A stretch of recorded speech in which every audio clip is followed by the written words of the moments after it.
ఎత్తి మాట్లాడింది కానీ అధికారంలో ఉన్నోళ్లకు పైసలు ఉన్నోళ్లకు హోదాలలో ఉన్నోళ్లకు చుట్టమని చాలా క్లియర్గా గత వారం రోజుల నుంచి జరుగుతున్నటువంటి తతంగాలు చూస్తే ప్రజలకు అందరికీ అర్థమైంది. ప్రతి ఒక్కరికి మనసులో ఎవరిని ముట్టుకున్నా కానీ గింత ఘోరమా గింత అన్యాయమా, ఒక మైనర్ బాలిక మీద అత్యాచారం జరిగింది అని చెప్పని తీసుకుపోయి తల్లి పిటిషన్ ఇచ్చేందుకు పోతే సాయంత్రం 6 గంటల నుంచి రాత్రి 12:45 వరకు పోలీస్ స్టేషన్లో కూర్చోబెట్టినరు. అప్పటికి కూడా ఏంది అక్నాలెడ్జ్మెంట్ ఇచ్చడానికి అంటే ఒక కంప్లైంట్ తీసుకుపోయి పోలీస్ స్టేషన్ పోతే ఈ ప్రజాప్రభుత్వంలో దాదాపు 7 నుంచి 8 గంటలు అది రాత్రి అయినా కానీ ఒక తెలంగాణ ఆడబిడ్డను బతుకమ్మతో సమానమైనటువంటి ఆడబిడ్డను పోలీస్ స్టేషన్ల బాధతోని ఇబ్బందితోటి అరిసి పట్టుకొని పోతే కూర్చోబెట్టేటువంటి పరిస్థితి ఇలా తెలంగాణ రాష్ట్రంలో ఉంది. అప్పటికి కూడా అక్నాలెడ్జ్మెంట్ ఇచ్చిన తర్వాత ఆ అక్నాలెడ్జ్మెంట్ గురించి కూడా 10 రోజుల నుంచి పోలీస్ స్టేషన్లో చుట్టూ తిరుగుతుంటే కూడా పట్టించుకోలేవారు. ఆఖరికి తెల్లారితే మోడీ వస్తాడు కనుక ప్రధానమంత్రి ముంగట సభలో పోయి నేను ఆత్మహత్య చేసుకుంటా మీరు తీసుకుని కేసు కూడా మళ్ళా పొద్దుటి దాకా ప్రయత్నం చేసి ఆమెతో ఎట్లనే చేసి విడ్రా చేపిస్తాడుగా ప్రయత్నం చేసి ఒక దొంగ కేసు కరీంనగర్లో పెట్టించి మళ్ళా సంజయ్ కొడుకుతోటి కరీంనగర్లో బుక్ చేపించి అట్లా కూడా బెదిరించే ప్రయత్నం చేసినా కానీ వాళ్ళు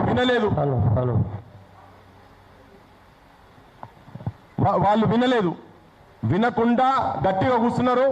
కానీ ఇప్పటికీ ఈ నిమిషం వరకు కూడా దాన్ని ఎట్లంటే గత 1-2 డేస్ నుంచి కొంచెం ఒత్తిడికి గురవుతున్నది రాష్ట్ర ప్రభుత్వము.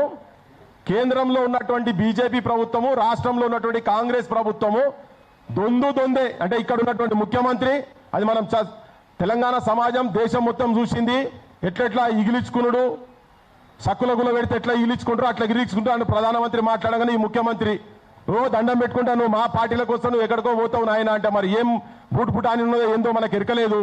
లేకపోతే ఆయనకేమైనా ఓటుకు నోటు కేసును విసుకుదాం బిడ్డ అంటే చెప్పి ఈడ ఆ కేసును పక్కకు కూడా ఇచ్చే ప్రయత్నం చేశారు. కానీ ప్రజల నుంచి విపరీతమైనటువంటి ఒత్తిడి వచ్చిన తర్వాత ఇదంతేటో పోతున్నది అని అప్పుడు మళ్ళా సిట్ అని అసలు సిట్టేసుడు ఎందుకో ఇదంతా ఈ తతంగము ఈ తమాషా మొత్తము ఇదంతా ఒక దిక్కు చేసుకుంటా ఇప్పుడు ముఖ్యంగా దీన్ని ఇంత తొందరపడి పెట్టుడు ఏంటంటే బండి సంజయ్ మొన్న మాట్లాడుకుంటా ఒక దిక్కు కార్యకర్తలు నేను బీజేపీ జెండాను మోసిన కాషాయ జెండాలు నా భుజం మీద వేసుకొని నేను నిజాయితీగా వచ్చిన జనమంతా కూడా తెలంగాణ జనమంతా కూడా జనాన్నే నా అన్నలు అనుకున్నా, జనాన్నే నా తమ్ముళ్ళు అనుకున్నా, జనాన్నే నా కుటుంబ సభ్యులు అనుకున్నా, నా అక్కలు అనుకున్నా, చెల్లెలు అనుకున్నా అని ముచ్చట చెప్పుకుంటేనే నా కొడుకు తప్పు చేస్తే ఏ శిక్షకైనా శిక్ష పడేది ఉంటే దేనికైనా కానీ పడాల్సిందే, చట్టం ముంగట ఎవరు అతిథులు కాదని చెప్పుకుంటూనే ఏం మాట మాట్లాడంటే ఒక్కొక్కరిని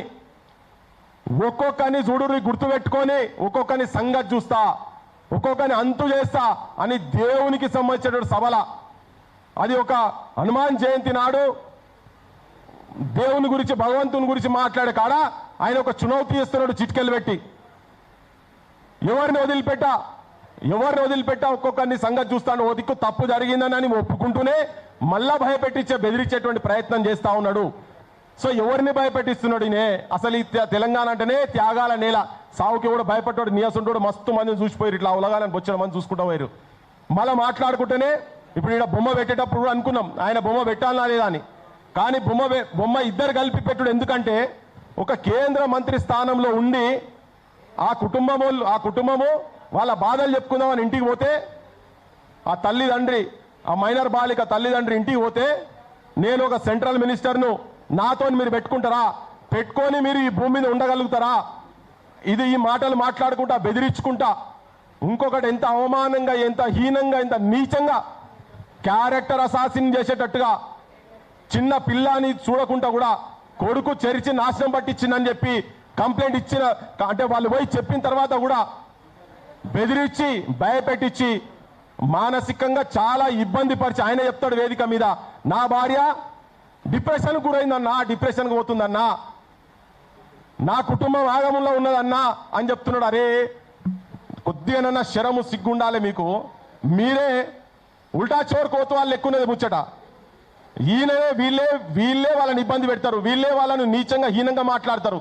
అంటే నేను సభ్య సమాజానికి చెప్పలేనటువంటి పదాలు ఎక్కడెక్కడ తిరిగినవో యాడాడ ఉన్నవో ఇట్లా ఈ రకంగా మాట్లాడినట్ట బండి సంజయ్ వాళ్ళు పోతే వాళ్ళ తల్లిదండ్రి పోయినప్పుడు ఇదే మీడియాకు సంబంధించినటువంటి ఒక సంగప్ప అనే ఒక విధవ V6 ఇంత ముందుండే అతను బ్రోకర్గిరి చేసిండు మధ్యలో చేస్తే పట్టుకపోతే ఈ మాటలు వాళ్ళు మాట్లాడితే ఆ పిల్ల నేను సావననేది వస్తా కానీ నాకు న్యాయం జరగాలి, ఇది ఎక్కడిది, నన్ను ఇంత ఘోరంగా మాట్లాడి ఎక్కడిది, నన్ను వాడుకొని ఆగం పట్టించి 10వ తరగతి పాస్ కాగానే +2కు లండన్కు పోతా, నేను లండన్లో చదువుకుంటా అని మొత్తం ఎంతో డ్రీమ్స్లో ఉన్నటువంటి ఎన్నో కలలు కన్నారు, ఆ కుటుంబం కలలు కన్నది, ఆ పిల్ల కలలు కన్నది, నేను బయట దేశం పోతా అంటే మొగ్గ స్థాయిల్నే పువ్వు పూయక ముందే కాలుతోని తొక్కి పడేసారు కామాంధులు. వాడు ఒక్కరితోని కాదు, తతంగాలు చాలా బయటికి వస్తున్నాయి. ఇవన్నీ జరుగుతుంటే ఇది ఒక పక్కకి జరుగుతుంటే గవర్నమెంట్ అసలు రేవంత్ రెడ్డి ఈయన ఏం ముఖ్యమంత్రి, అసలు నిజంగా చెప్పాలంటే తెలంగాణలో ప్రెసిడెంట్ రూల్ పెట్టాల్సిన అవసరం ఉన్నది, వెంటనే బర్తరఫ్ చేయాలి గవర్నమెంట్ను. కానీ దరిద్రం ఏంటంటే అక్కడ ఉన్నది అట్టే పడైంది కదా, వాళ్ళు వస్తే మళ్ళీ గదే అవుతుంది కదా, రొంట జట రావన్న కథ ఎటట్టున్నది, అటు అట్లే ఉన్నది, ఇటు అట్లే ఉన్నది. సో ప్రజలకు ఇప్పుడు ఇంత జరుగుతుంటే కొంతమంది అంటే బీజేపీలో ఉన్నటువంటి వాళ్ళు కూడా చాలామంది మదన పడుతున్నారు, అది వేరే విషయం. కొంతమంది ఇంత బహిరంగంగా నిస్సిగ్గుగా ఏమాత్రం లజ్జ లేకుండా మానవత్వం లేకుండా ఆ మైనర్ బాలికను తన క్యారెక్టర్ అసాసిన్ చేసేటట్టుగా ఏవేవో మార్పుడు అవోటి ఇవోటి ఏవేవో బజాట్ల పట్టించేసి పంపుతా ఉన్నారు. అందుకే తెలంగాణ సమాజానికి దేశానికి మొత్తానికి అసలు ఏం జరుగుతున్నది తెలంగాణలో నిజంగా ఇప్పుడు ఆయన బెదిరించినట్టు ఆయన అన్నాడు. మరి ఇప్పుడు వాళ్ళు మానసికంగా డిప్రెషన్కి పోతుంటే మీరు డిప్రెషన్ కాదు, ఆల్రెడీ చంపిపడేసారు, వీళ్ళని కుటుంబాన్ని నాశనం పట్టించేసారు. ఆఖరికి 50,000 రూపాయలకు అదేదో వచ్చి డిమాండ్ చేసిరు, 50,000 రూపాయలు కావాలని చెప్పని మేము పంపించినాము, 5 కోట్లు అంటున్నారు, ఓసారి 5 లక్షలు అంటున్నారు. ఇట్లా ముచ్చట పెట్టి జనానికి ఏంటంటే వీళ్ళు ఏదో పైసల గురించి పోయిన వాళ్ళు లెక్క 100 కోట్లు ఉన్నాయి వాళ్ళ దగ్గర. ఆ కుటుంబాన్ని తొక్కిపడేసి నాశనం చేసి మళ్ళా పక్కకి 2-3 అయ్యగారాసంటోళ్ళని ఏసాలు వేసిన వాళ్ళని పక్కకు నిలబెట్టుకొని ఎంత అద్భుతంగా మాట్లాడుతున్నాడంటే దేవునికి పెట్టినటువంటి సభల ఆయనే దుర్మార్గుడు, ఆయనే అధర్మం చేసి, ఆయనే అన్యాయం చేసి, ఆయనే మోసం చేసి, ఆయనే దగా చేసి, తోకా చేసి, ఆయన కొడుకు చేసిండు, ఈయన చేసిండు. బయటికి వచ్చి లాభ లక్ష్మణ జానకి జై బోలో హనుమానికి అని నినాదాలు ఇప్పిస్తున్నాడు. ఇది జనాలు అని తింటున్నాం, జై శ్రీరామ్ జై శ్రీరామ్ అని. శ్రీరాముడు చెప్పినాడా నీకు ఇవన్నీ పనులు చేయమని, చెత్త పనులు చేయమని చెప్పి? మర్యాద పురుషురామ్ ఇవన్నీ ముచ్చట్లు చెప్పి కానీ చెప్పిండా? నీ ఆ సొంటలు అనుకుంటే ఆ శ్రీరామచంద్రుడు ఉండేది ఉంటే ఆ బాణం ఉండేది ఉంటే ఛాతికెళ్ళి గుండెలకెళ్ళి తీసి అవతల పడేస్తుండే. నిజంగానే కనుక రాముడు అంటాడు ఆ గవర్నమెంట్లో ఎవడన్నా ఉండేది ఉంటే ఇప్పటికైనా తీసుకోపోయి ఇంట్లో కాదు బొక్కల వరేయాలి. బండి సంజయ్ని కూడా బొక్కల వరేయాలి, ఒక కొడుకుని కాదు. ఎందుకు బొక్కల వరేయాలంటే ఇంటర్నల్గా వాళ్ళ తల్లిదండ్రులను మైనర్ బాలిక తల్లిదండ్రిని బెదిరించడే కాక యావత్ సమాజాన్ని ఇలా మనందరినీ రాక్షసులట మనమందరం.